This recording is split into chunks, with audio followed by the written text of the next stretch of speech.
اللہ کے احسانات کے بعد اگر ہم پر سب سے زیادہ کسی کے احسانات ہیں تو ہمارے آقا حضرت محمد الرسول اللہ صلی اللہ علیہ وسلم کے احسانات ہے۔ حدیث پاک میں موجود ہے کہ ایک مرتبہ ہمارے آقا حضرت محمد الرسول اللہ صلی اللہ علیہ وسلم بہت خوش ہے اور خوشی سے آپ کا چہرہ چمک رہا ہے۔ ہمارے آقا حضرت محمد الرسول اللہ صلی اللہ علیہ وسلم کے ساتھ زندگی گزارنے والی عورت ہماری اماں حضرت عائشہ صدیقہ رضی اللہ تعالیٰ عنہ نے حضرت اقدس نبی کریم صلی اللہ علیہ وسلم کو خوش دیکھا اور خوشی کا فائدہ اٹھایا۔ جیسے معاف کرنا میں آپ کو پوچھتا ہوں کہ ہم جس دور سے گزر رہے ہیں اگر ہماری بیویاں ہمیں خوش دیکھے تو کیا درخواست ہو سکتی ہیں، لیکن حدیث شریف میں موجود ہے حضرت نبی کریم صلی اللہ علیہ وسلم کو خوش دیکھ کر اماں عائشہ صدیقہ رضی اللہ تعالیٰ عنہ نے فرمایا میرے محبوب میرے لیے آپ مغفرت کی دعا فرما دیجئے۔ آپ خوش ہیں اور خوشی کا فائدہ یہ اٹھا رہی ہیں کہ میرے محبوب آج تو آپ کا چہرہ چمک رہا ہے، آج آپ کے چہرے سے خوشی ظاہر ہو رہی ہے، میرے محبوب آپ مغفرت کی دعا فرما دیجئے۔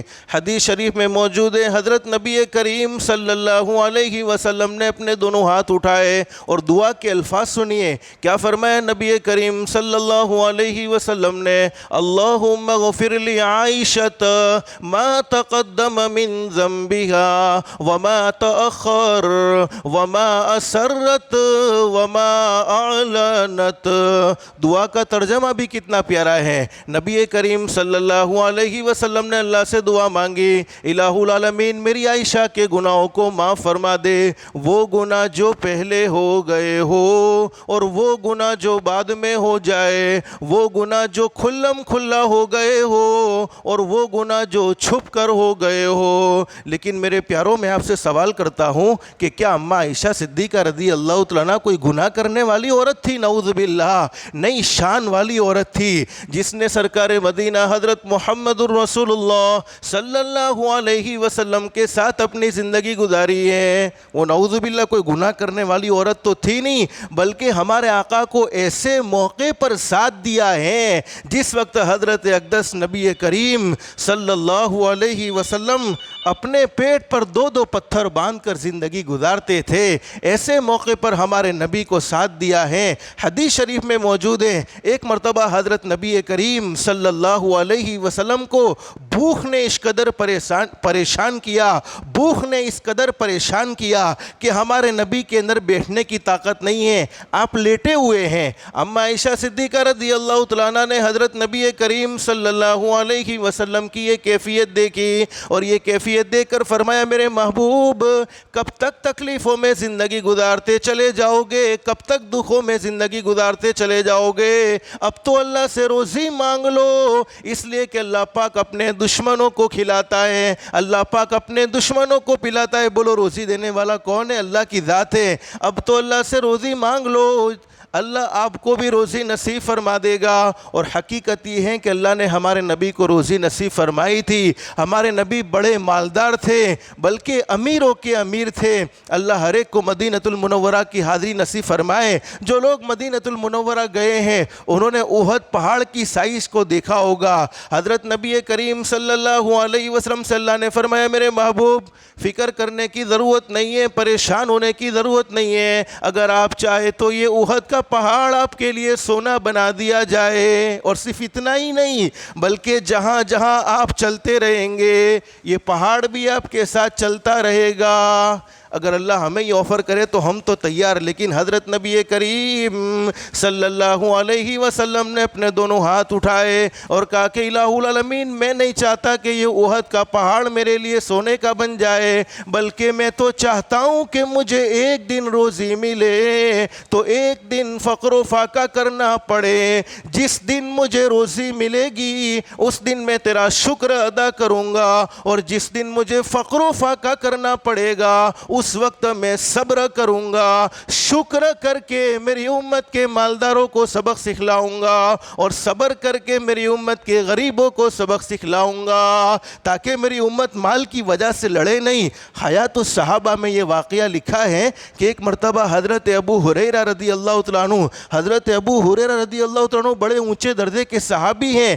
جب تک ماں زندہ تھی ساری زندگی ماں کی خدمت کی، لیکن جب ماں کا انتقال ہو گیا تو حضرت نبی کریم صلی اللہ علیہ وسلم کی خدمت میں رہتے تھے، اور حضرت نبی کریم صلی اللہ علیہ وسلم کی مبارک حدیثوں کو دوسروں تک پہنچاتے تھے۔ حضرت ابو ہریرہ رضی اللہ تعالیٰ عنہ فرماتے ہیں کہ ایک مرتبہ میں میرے محبوب کی خدمت میں آیا تو میرے محبوب حضرت محمد الرسول اللہ صلی اللہ علیہ وسلم بیٹھ کر نماز پڑھ رہے تھے۔ حالانکہ آپ کی عادت شریفہ یہ تھی کہ آپ کھڑے ہو کر نماز پڑھتے تھے، لیکن اس وقت میں نے میرے محبوب کو دیکھا کہ میرے محبوب بیٹھے ہوئے ہیں۔ حضرت ابو ہریرہ رضی اللہ تعالیٰ عنہ نے پوچھا، میرے محبوب کیا بات ہے؟ میں نے ہمیشہ آپ کو کھڑے ہو کر نماز پڑھتے ہوئے دیکھا ہے، اس لیے کہ بیٹھ کر نماز پڑھنا، نفل نماز بیٹھ کر پڑھنا جائز ہے، کوئی مسئلہ نہیں ہے، لیکن کھڑے ہو کر پڑھنا افضل ہے۔ اب حضرت ابو ہریرہ رضی اللہ تعالیٰ عنہ نے ہمارے آقا سے سوال کر لیا، میرے محبوب آپ تو ہمیشہ افضل پر عمل کرتے ہیں، آج کیا بات ہو گئی کہ آپ بیٹھ کر نماز پڑھ رہے ہیں؟ سرکار مدینہ حضرت محمد الرسول اللہ صلی اللہ علیہ وسلم نے ارشاد فرمایا، ابو ہریرہ بھوک نے اس قدر پریشان کیا ہے، بھوک نے اس قدر تنگ کیا ہے کہ مجھ میں آج کھڑے رہنے کی طاقت نہ رہی، اس لیے میں بیٹھ کر نماز پڑھ رہا ہوں۔ حدیث شریف میں لکھا ہے، حضرت ابو ہریرہ رضی اللہ تعالیٰ عنہ فرماتے، میرے محبوب کی یہ باتیں سن کر میں رونے لگا تو میرے محبوب نے فرمایا، ابو ہریرہ رونا بند کر دے، اس لیے کہ جو دنیا کی زندگی میں اللہ کے لیے بھوک کو برداشت کرے گا، جیسے ہم روزے میں برداشت کرتے ہیں، اللہ اس کو قبول فرمائے، جو دنیا کی زندگی میں بھوک کو اللہ کے لیے برداشت کرے گا، جو دنیا کی زندگی میں تکلیفوں کو اللہ کے لیے برداشت کرے گا، حدیث شریف میں موجود ہے، حضرت اقدس نبی کریم صلی اللہ علیہ وسلم نے ارشاد فرمایا، اللہ پاک اسے حساب کی سختی کو دور فرما دیں گے اور اسے بغیر حساب و کتاب کے جنت میں داخل فرما دیں گے۔ اللہ ہم سب کو داخل فرمائے۔ تو میں بات کیا کہہ رہا تھا، ہمارے نبی نے اماں عائشہ کے لیے دعا مانگی، عائشہ کے گناہوں کو معاف فرما دے، وہ گناہ جو پہلے ہو گئے ہو، وہ گناہ جو بعد میں ہو جائے، وہ گناہ جو کھلم کھلا ہو گئے ہو، وہ گناہ جو چھپ کر ہو گئے ہو۔ اماں عائشہ نعوذ باللہ کوئی گناہ کرنے والی عورت تو تھی نہیں، شان والی عورت تھی۔ دنیا میں لوگ شادیاں کرتے ہیں تو اپنی مرضی سے شادی کرتے ہیں، لیکن بخاری شریف میں حدیث موجود ہے، اماں عائشہ وہ شان والی عورت ہے کہ جس کے نکاح کا فیصلہ اللہ نے آسمانوں پر کیا ہے۔ وہ شان والی عورت کون سی گناہ کرنے والی تھی؟ لیکن حدیث شریف میں موجود ہے، اماں عائشہ فرماتی ہے، میرے محبوب کی دعا سے مجھے اتنی خوشی ہوئی، اتنی خوشی ہوئی، اور خوشی کے مارے میں اتنا ہنسی کہ میرا سر میری گود میں جا ملا۔ بعض دفعہ آدمی زیادہ ہنستا ہے تو پیٹ پکڑ کر ہنستا ہے تو جھک جاتا ہے۔ اماں عائشہ فرماتی، میرا سر میری گود میں جا ملا۔ اب حضرت نبی کریم صلی اللہ علیہ وسلم نے سوال کر لیا اماں عائشہ سے، عائشہ کیا تم کو میری دعا نے خوش کر دیا؟ کیا تم کو میری دعا نے راضی کر دیا؟ اماں عائشہ نے فرمایا، اللہ کے نبی کیسے خوشی نہ ہوتی، اس لیے کہ آپ کے مقدس اور پاکیزہ ہاتھ میرے لیے مغفرت کی دعا کے لیے اٹھے ہیں، کیسے میں خوش نہ ہوتی؟ حدیث شریف میں موجود ہے، بولو ہمارے نبی سے بڑھ کر دنیا میں کوئی سچا انسان ہے؟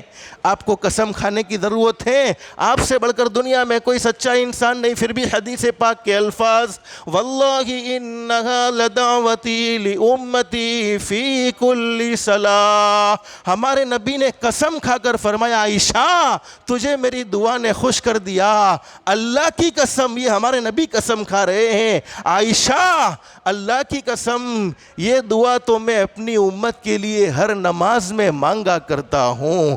حدیث تو حدیث شریف کی کتاب میں موجود ہے۔ ہمارے اکابر علماء میں ایک اللہ کے ولی گزرے ہیں، حضرت جی مولانا یوسف صاحب رحمۃ اللہ علیہ، ان کی کتاب اردو زبان قرآن میں یادگار تقاریر، اس میں اتنی بات زائد لکھی ہوئی ہے کہ دنیا کی تمام مخلوق میں اگر سب سے زیادہ ہمارے نبی کو کسی سے محبت تھی تو اماں عائشہ صدیقہ رضی اللہ تعالیٰ عنہا سے تھی، پھر بھی اپنی محبوبہ کے لیے، اپنی معشوقہ کے لیے زندگی میں ایک مرتبہ دعا مانگی ہے، اور ہم امتیوں کے لیے ساری زندگی دعا مانگی ہے۔ تو بولو اس سے بڑے احسان عظیم کسی کے ہو سکتے ہیں کہ ہم نے اپنی زندگی میں گناہ کیے اور ہمارے نبی ساری زندگی دعائیں مانگتے رہے، اللہ میری امت کی مغفرت فرما دے، میری امت کو معاف فرما دے۔ تو احسان کا حق تو یہ تھا کہ ہم ہمارے نبی کے احسان کا بدلہ دیتے ہیں۔ بولو احسان کا بدلہ احسان ہوتا ہے، وفا کا بدلہ وفا ہوتا ہے، نہ کہ جفا ہوتا ہے، بلکہ اس قدر احسان عظیم ہمارے نبی کے ہیں۔ ہمارے اکابر علماء میں ایک اللہ کے ولی گزرے ہیں، حضرت مولانا ابو الحسن علی ندوی رحمۃ اللہ علیہ نے بڑی زبردست بات بیان فرمائی تھی کہ اگر ہم سب کے بدن کی چمڑی کو اکھیڑ دیا جائے، ہم سب کے بدن کی کھال کو اکھیڑ دیا جائے اور اس چمڑی سے ہمارے آقا حضرت محمد الرسول اللہ صلی اللہ علیہ وسلم کے جوتے مبارک بنائے جائے، پھر بھی ہم ہمارے نبی کے احسان کا بدلہ نہیں دے سکتے ہیں۔